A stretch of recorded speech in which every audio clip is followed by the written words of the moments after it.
And by red, of course, I mean black. You confuse me. I'm looking at my notes and I'm like, when did I forget how rubric works? Accursed Horde is 3 and a black for a 3/3 zombie at uncommon. And looks kind of badass. Mm-hmm. So the Horde is 3 1/1s? I don't know how creatures work anymore. You'd think that a Horde would be bigger than 3/3. Anyway, 3/3 for 4. That's fine, right? Yeah, it's alright. How about one that says 1 and a black, target attacking zombie gains indestructible until end of turn. Oh boy, including himself. Including himself. And it also has reminder text on how indestructible works. Yes. So and that's good. And it's any number of times. Activations, so yeah. If you you've got got 6 enough mana, yeah. you can make 3 things indestructible. They have to be zombies. Yeah, so more zombie support. Zombies are relevant. So, interesting to me, we now have 3 separate kinds of zombies on Amonkhet. We've got the Embalmed, which are white. Mm-hmm. We've got the Eternal, which are black 4/4s. Mm-hmm. And we've got the regular zombies, which are accursed here. And they tend to be 2/2 zombies, but this one is, a 3/3 for 4. So, I like this card quite a bit. I do too. I like that zombie synergy seems to be returning. Mm-hmm. And the zombie deck is going to get, I think, better. Mm-hmm. It's going to be harder to find all of the relevant zombies from Amonkhet because you only get 1 pack. Mm-hmm. But as we've already seen, the Eternals are great. Mm-hmm. Some of them. We'll see how black fares with other zombies. But this one, I think I would pick up fairly early. Yeah, I would be... I mean, the dream is always to get an amazing bomb rare. But that aside, I would definitely consider first picking this because just itself is pretty good. I don't know if I'd first pick it. A 3/3 for 4 is okay. That ability does make it better. Mm-hmm, mm-hmm. But, continue. I think it's pretty easy to get value from him. Okay. So I'd pick it up high, and you'd consider first picking it? Only if there wasn't something markedly better. I do like seeing that there are locusts in the background. Yeah, yeah. Alright. Bane Whip Punisher. Ooh. Is a 2/2 human warrior at uncommon for 2 and a black. And look at them zombies that she's absolutely owning. Mm-hmm. When Bane Whip Punisher enters the battlefield, you may put a -1/-1 counter on target creature. Sweet. Black, sacrifice Bane Whip Punisher, destroy target creature that has a -1/-1 counter on it. I called this removal on a stick. Well, it's not really on a stick, because you only get to do it once. That is true, but boy howdy, this is sweet. So, if I'm using this to take out a 2/2, am I happy? I guess? I don't know. I guess I wouldn't need to use it to take out a 2/2. No, you could just block with it. Now, if I'm using this to take out a an Archfiend of Ifnir... Oh boy. Or Glorybringer. Oh yeah. Yeah, that seems good to me. Oh, I want this in my black deck for sure. 2/2 for 3 is okay. A 2/2 for 3 that shrinks something is good. And then that ability is just gravy. So I would probably pick this about where I would pick a Splendid Agony. So mid-pack. Mm-hmm. Depending what kind of removal I've seen so far, I think this is better than Splendid Agony, so I'm going to pick this higher than that. Okay. Because this is a destroy any creature that has a -1/-1 counter on it. Mm-hmm. Because what could end up happening is you could conceivably drop this, kill their 1/1 or 3/1 or whatever, and then pay a black, sack this, and kill their green creature that already has a -1 counter on it. Or okay, whatever. Yeah, I see what you mean. So there's a little bit of utility there. So not quite inbuilt 2-for-1, but possible. Mm-hmm. Yep. Okay. I like that. So high pick for you then? Yeah, I think so. Carnion Screecher. Zombie bird. Zombie Aven, I think. A 3 and a black for a 3/1 with flying. For me, this is a filler unless I'm in zombies and then I want it higher. How does this compare to, let's say, what's the Blighted Bat to you? Doesn't Blighted Bat do something else, though? It's a 2/1 flyer that, for 3, that you can give haste for a mana. So. I think that the haste makes it better. See, I think, I might be wrong, but I think I would prefer to have this because it just has more power. Yeah, maybe. I don't know. Either way, I think this is replacement level filler. It's fine. It'll trade with a bone picker, so... Yeah, and that's it for me too. But if I'm in a zombie deck, then, especially if I get that zombie enabler that we just saw, I suddenly want this big time because... Make this indestructible? Yeah, that seems good. So, I'm still only going to pick it up probably late. Yep. Alright. Grizzly Survivor is a 2/3 Minotaur warrior for 2 and a black at uncommon. Whenever you cycle or discard a card, Grizzly Survivor gets +2/+0 until end of turn. So a 2/3 for 3 is replacement level, probably a little below. And then cycling or discarding to give it +2/+0 is not an ability that I used all that often, even with the Horror of the Broken Land in Amonkhet. So I don't know. This just seems okay.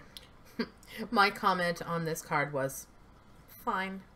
Yeah, it's going to be 23rd probably for me. Yeah. Kenra Eternal, 1 and a black for a 2/2 zombie jackal warrior at common, and it's got Afflict 1. Well. 2/2 with an upside. Yep. We know we like those.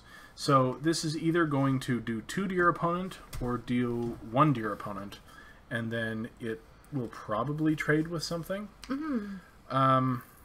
Yeah, it's just fine. I like it better than the average bear. So mid-pack? Yeah. Yeah. Alright. Lurching Rot Beast. Whoa, that art. I told you. This is the one I was like, whoa, that is weird. It looks like a zombie mammoth. Except its fangs or tusks are the wrong way. I don't know. It's weird, right? It is. So 3 and a black for a 4/2 zombie beast at common, but it cycles. Yep, for 1. Yeah, for a single black. So a 4/2 for 4 is but it does cycle. Yep. So. And it's one of those cheap cyclers that if you want to cycle as a combat trick, like with the Grizzly Survivor, this is going to be one that, okay, black, draw a card, you know, pump up my cyclers. This is the card that's going to enable that, but I'm going to be more interested in that than in a 4/2 for 4. Yeah, I said it's okay. It's filler. I would run it if I can't find something else because it cycles, but meh. Alright. Marauding Bone Slasher is a 3/3 for 2 and a black, a 3/3 for 3 at common. It's a zombie minotaur. It can't block unless you control another zombie. That's not a downside. That doesn't seem like a downside to me in this set. Does he look like he wants to block? No. He said, come at me, bro. He doesn't look like he wants to block to me. So I'm going to pick that up highly, I think. I want those in my black deck, yes. Absolutely. There are so many zombies. Like, how many non-zombies have there been in black? Not a ton. 2? Yeah. So, yeah, that doesn't seem like a downside. And if you want to block and you can't, then you're probably not in a great position anyway. Yeah. You know? Yeah. It's a pretty nice comment. I like it. I like this quite a bit. It's going to be a high pick. Merciless Eternal. That art. Right? Wow. 2 and a black for a zombie cleric at uncommon. It's a 2/2. It has Afflict 2, so It's dealing its damage through attacking, or it's dealing its damage through being blocked. Mm-hmm. Like, it's dealing its damage through attacking either way. But it has 2 and a black, discard a card. Merciless Eternal gets +2/+2 until end of turn. Mm-hmm. So, this is the ability that makes all the other, when you cycle or discard abilities, worthwhile. Mm-hmm. This fits right into that same deck, where this is an onboard combat trick, but it has the potential to pump up all of your team, and the threat of activation is real. Mm-hmm. Still, it's a 2/2 for 3, so unless you have the cards to discard, it's not doing that much. Like, yes, it'll get in for 2 and then probably die. So, I think this is about replacement level. I think it's filler. What do you think? I don't know, because the Afflict, we haven't seen that in action yet, so we're not sure how that's going to affect things. And the discard a card, I think it's going to take some time to look at exactly how often I'm discarding things. Well, just think about Amonkhet.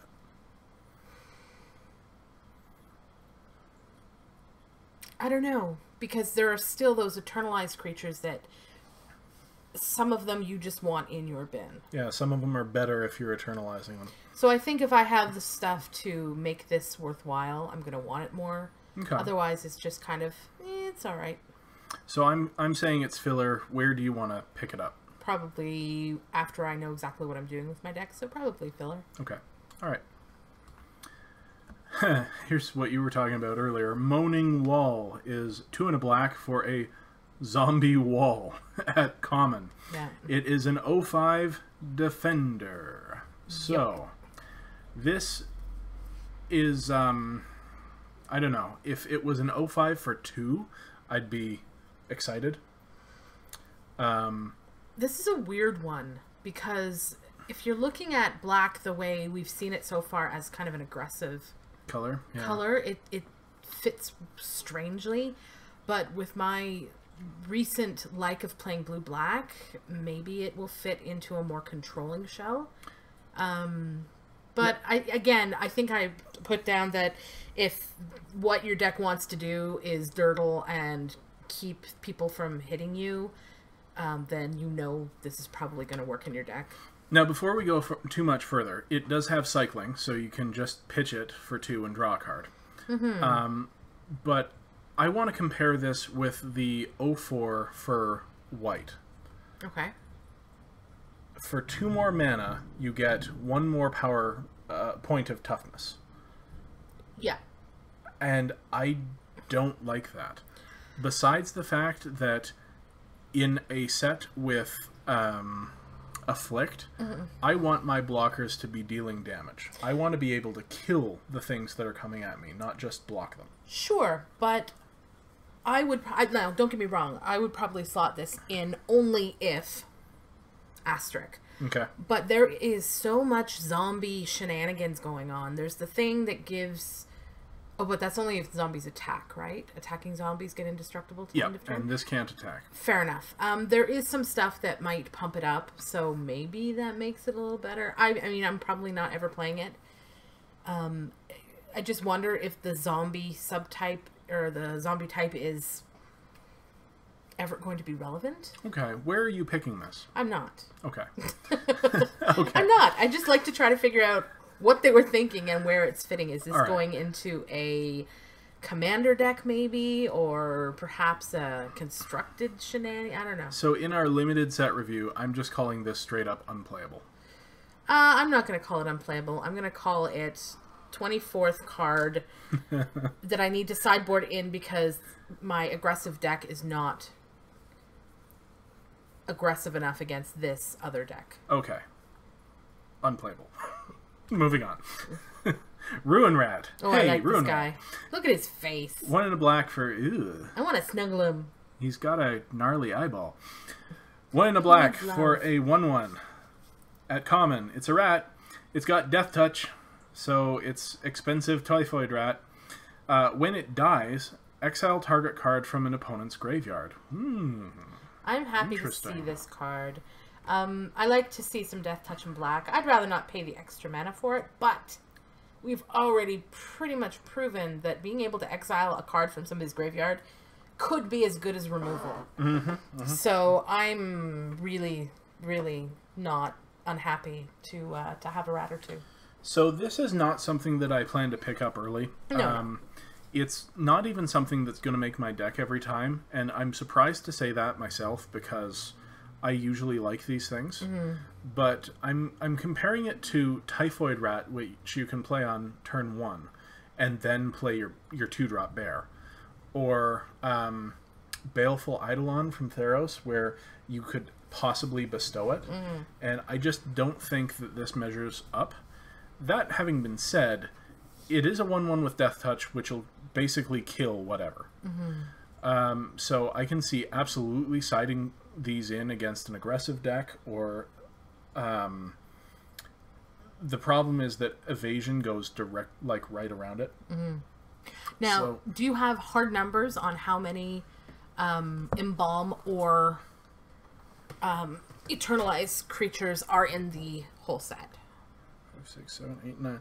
It looks like there are 9 eternalized creatures. Okay. Fair enough. That can't be right, though, so I must have missed some. But between the eternalized creatures, the embalm creatures, and the aftermath cards, is this exile target card, there are enough targets that that's going to be relevant, I think. Yeah, I'm going to main deck one of these probably in every deck. It will be one of my 2-drops. I would probably main deck one. Yep, alright. I'm going to pick it up late pack. I'm not going to pick it up above something like removal or a sweet card, but I'm going to look at it as pseudo removal. So mid pack? Probably, yeah. Alright. Ooh. Scrounger of Souls. That's a dude. 4 and a black for a 3/4 horror at common with lifelink. So 5-drop 3/4. Usually we get a 5-drop 3/5, but this one has lifelink. Yep. This is also has weird art. It doesn't look like he belongs in the background. It looks very Dali-esque. A little bit, yeah. It looks kind of like... Actually looks kind of like something from Zendikar. Filler, I think. I said filler. I said he's probably going to be a little stronger than some filler because the lifelink is relevant probably in this set, and lifelink is pretty good. It's true. It is 3 life. Yeah. That does seem pretty good. That you can swing in fairly comfortably. So. Or sit back and block. Yep. This is actually one of the things that, like I was saying, I would be looking for to block, because 3 power in a blocker will kill most stuff that you care about killing. The problem is that you don't want to take 5 drops just to block with. You're looking for 2 or 3 drops to block with. Yeah. So you really want to be attacking with your 5-drop, and while this does have a 6-point life swing, you know, they take 3, you gain 3, and it does kill most things, it still seems a little fragile. For me, I look at it from the other side. What's going to happen if somebody drops this against me? I am going to remove it as fast as I can, because that 3 life can get out of hand.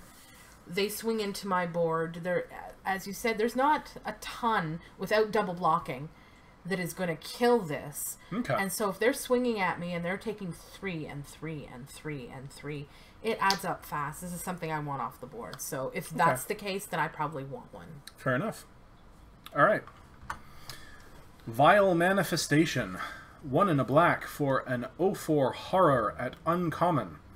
Vile Manifestation gets +1/+0 for each card with cycling in your graveyard. And it has cycling itself for 2. Well, that's weird. I like it. I like the art. It doesn't look very vile, does it? It's quite pretty. The colors are lovely. Yeah. I mean, I guess... It looks kind of like a minotaur. Almost. Although I guess those are the demon horns from Amonkhet too. So it's an 0/4 for 2. That seems okay. It seems like I'd play an 0/4 for 2 before I'd play an 0/5 for 3. You know? And then giving it power. For cards that you're probably going to play anyway. Seems really good. I would probably pick a bunch of these up. And then focused on getting cycling stuff? Yeah, or even like just creatures with cycling like this. Like if I could get, I don't know, it's an uncommon, so how many are you going to get? 2 maybe? Yeah. If I could get a bunch of these though, and just those are my 2-drops, that seems like a kooky thing to win games with. Because if they, and then other cycling cards, if they become, 4/4s, that seems pretty good. Yeah. I think with the lands, it's going to make it a little better. That's true. But in black, I don't know. I think I'm going to have to balance it out with what is going to be in my graveyard. But, yeah, I think it's interesting anyway. I'd pick this up middle of the pack. Probably a bit higher. High pick. High to mid pick. Yeah. Where would you... You're not as interested. Well, it's not even that. It's just... With me, I want the stuff in my graveyard to recur. So it's not going to be sitting in my graveyard. But I don't know how much recursion we're going to see in this. Not everything you put in your graveyard you can get back, right? No, that's true. But is it worth running an 0/4 in black, which should be aggressive? So I don't know. I would probably pick it high the first time just to see how it goes and then go from there. Black seems like it could go either way in this set. Yeah, this is the second high toughness creature we've seen so far, or third, so yeah. Alright. Wretched Camel. Oh. Hey, here's our second camel. There's his cousin, his One not so happy cousin. So it's a 2/1 for 2 for 1 in a black at common, and when it dies, if you control a desert or there is a desert card in your graveyard, target player discards a card. So this is the opposite of, what did the white one do? Gain you life, I think? Something like that? I don't even remember. So what do we think of a, what do you call these things? Rats usually discard cards for your opponent. It's a 2/1 that might take one of your opponent's cards. Yeah, it's okay. It is a zombie. Absolutely. It's fine. It's an aggressive little card. I'm less wanting to throw people's stuff in the graveyard nowadays than I would have been in past, but it's a 2/1 for 2. Yeah. It might make the deck. I'm not picking it up high, that's for sure. No? No. Yeah, that's fair. Middle to late pick. Yeah, it fills out the curve. Yeah. Here's our first rare, Moaning Eternal. 2 in a black for a 5/5 zombie crocodile demon with afflict 3. So a 5/5 that if you block it deals 3 seems pretty strong. Yep. But wait, whenever an opponent casts a spell, put a -1/-1 counter on Moaning Eternal. Oh, that seems... So against blue-red, that could be problematic. less good. But Well, a spell, even creatures. yeah, so next. Whenever Moaning Eternal deals combat damage to a player, remove all -1/-1 counters from it. What? This is really weird. This is kooky. Okay, so you're incentivizing people not to block it with the afflict, and then you're incentivizing people to block it by removing counters from it. I gave this card a nickname already. Okay. You're damned if you do, you're damned if you don't. Yeah, it's real weird. Because your opponent's going to cast spells every turn, right? Sure. So it comes down as a 5/5 for 3. Yeah. Your opponent plays something, it becomes a 4/4. You swing in with it, it deals 3 to them and kills something. And then they have to keep casting spells to shrink it and keep blocking it. This seems real good. Yeah, it seems quite good. A 5/5 for 3, and yeah, if you have any way of giving it haste. I mean, it's definitely going to give them something to think about. How they want to interact with it. This seems like... I'm going to first pick it. Oh yeah, for sure. I definitely want to try it out. And we should point out that it is a zombie. Yep. So... And for some reason, a crocodile. That doesn't look anything like... It's weird. Yeah. Apocalypse Demon. 4 black. Hey, I bet it flies. For a demon at rare. With flying, it's a star. Okay. Apocalypse Demon's power and toughness are each equal to the number of cards in your graveyard. So, by 6, you should have a few. So maybe it's a 3/3 flyer. At the beginning of your upkeep, tap Apocalypse Demon unless you sacrifice another creature. Huh. This seems like a build around me kind of card. This seems like the kind of thing that I want to cycle into. Yeah. Because if I've got 6, 7, 8 cards in my graveyard by the time I cast it, and it's an 8/8. I'm laughing. Even if I'm sacking tokens to it and not refilling or filling up my yard more, it still could be strong. I don't know, it reminds me a lot of Nightmare in that that's the number of swamps you control, but it could be good. I don't think it's bonkers or busted. No, I think it needs some work. But I'm going to take it first and then try to build around it. Me too. So, first pick in the first draft, I see it, but then it'll probably settle around an early pick, but I'd have to be in black. For sure. Dream Stealer. I'm sorry. I apologize. 2 and a black for a 1/2 human wizard at rare with menace. How do we feel about a 1/2 with menace? Blech.